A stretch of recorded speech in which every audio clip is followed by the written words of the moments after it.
Hey guys, it's Graham. What's cracking? This is now my third attempt to cover New Comic Book Day from this week and last week. I didn't do a comic book video last week, even though I did go and pick up my comics. I was then immediately busy trying to, I was spending time with my family, and then I was getting ready for a trip out of town over the weekend. And then a pipe burst in my wall, and we had to get the water situation resolved, and we were without water at the house for 2 days, and so that was fun. That's life.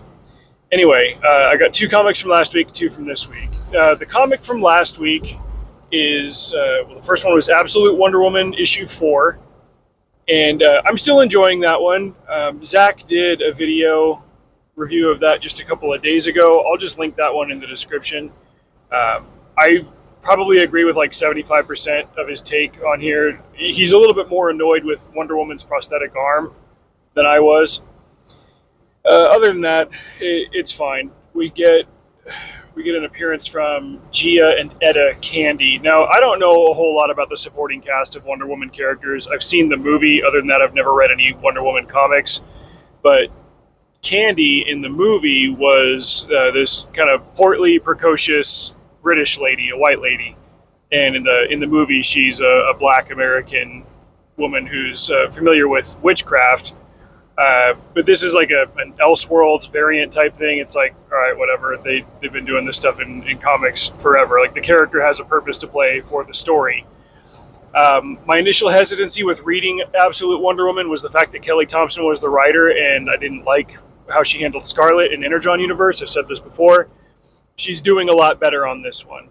And, while still putting in her own sensitivities, whether it's cultural or political or what have you, but she's focusing on telling a story that makes sense at the same time, and that's got a lot more to do with why I'm enjoying this one compared to the Scarlet one. Anyway, Absolute Wonder Woman number 4, it was fine. I'm curious to see how issue 5 wraps this whole volume up. The other one from last week was Void Rivals number 16, and I'm finally at the point where I'm openly going to say Void Rivals is now an endurance test. I don't hate it. I'm just reading it because I understand that it's integral to other things going on in the Energon universe. It connects to Transformers. It connects to the G.I. Joe stuff. And I want to make sure that I'm understanding the entire picture.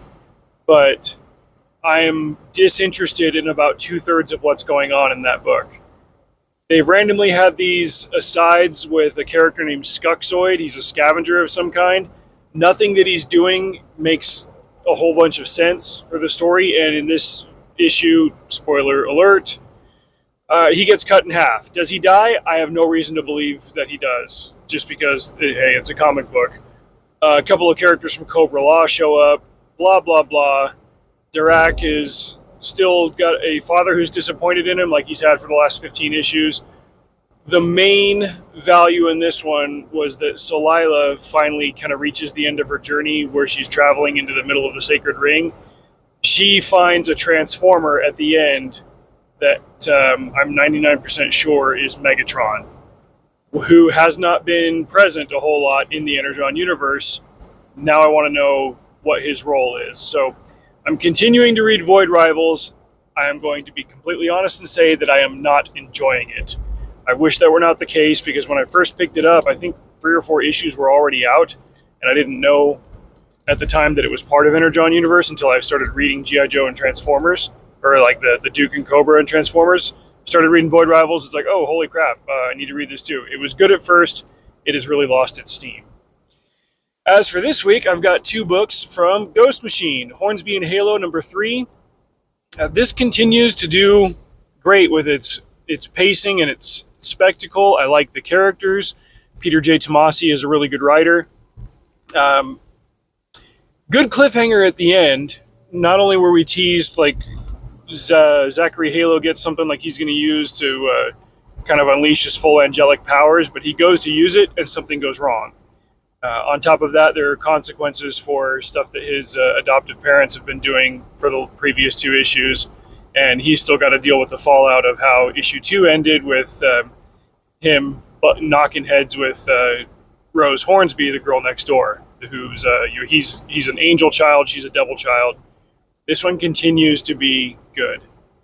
And then the other one was Redcoat number 9, and I am stoked on Redcoat right now, especially because with the last 2 issues, I realized they're switching from like a big volume format to serialized adventures. So Redcoat 1 through 7 was all about Redcoat, about Simon Pure, who is the Redcoat, in an adventure in the late 1800s, like 1890s, I want to say, with Albert Einstein.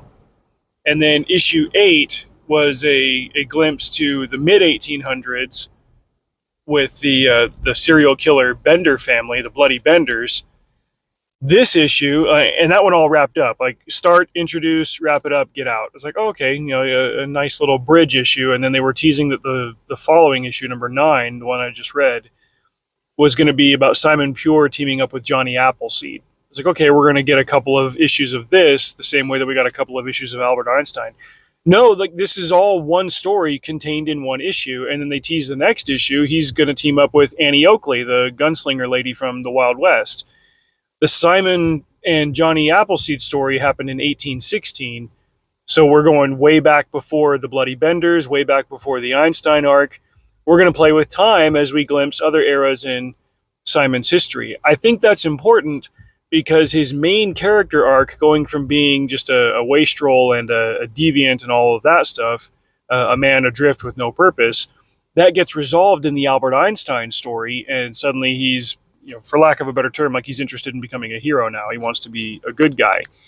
But you can really play more and develop more if, hey, he's an immortal, you can do this. If you hop through other periods of time and show little glimpses of other escapades that he's had. In this case, he teams up with Johnny Appleseed, and it's not just about them frolicking around and going on a dumb adventure. Like, Appleseed teaches him something. We learn more about Simon's character, and we see the tiny little pieces that have fallen into place over the course of his immortal life to bend him towards becoming a hero. I thought that was really good, and I like this idea of, okay, we'll have a couple of characters that are going to go on issue-by-issue adventures, obviously, like Geiger and stuff. And then we'll have other characters like Simon Pure, who can do an entire adventure in a single issue. And then when Volume 2 of Redcoat comes out, it's just like, hey, here's 5 specific adventures that he went on. I think they might do something like that when they fire up Junkyard Joe again, because they've hinted out in podcasts, the creators have, that Junkyard Joe did get pulled out of mothballs between Vietnam and the 2020s, and he did other stuff, and we could see potentially a volume that collects all of those adventures. So Ghost Machine continues to put out my favorite comics right now. I think next week I've only got one coming, and that's Absolute Superman number 4 or 5. Should be 4 by now, I'm pretty sure. I've heard it from a couple of people that they don't like the direction Absolute Superman's going. I think there are parts of the writing that I don't like. I still like the direction that it's taking, and I like the unique things that they're doing with the mythos. I think all that stuff is really cool. So I don't mind, and I'm curious to see how much closer we'll get to the part where he puts on the soul suit and comes to Earth, and we should check back in on Lois Lane in that whole situation. But yeah, this week, 4 comics. The great one was Redcoat. Hornsby and Halo was good. Wonder Woman 4 was fine. Void Rivals is pissing me off. Let me know what you guys are reading. Till next time, drive safe. See you out there.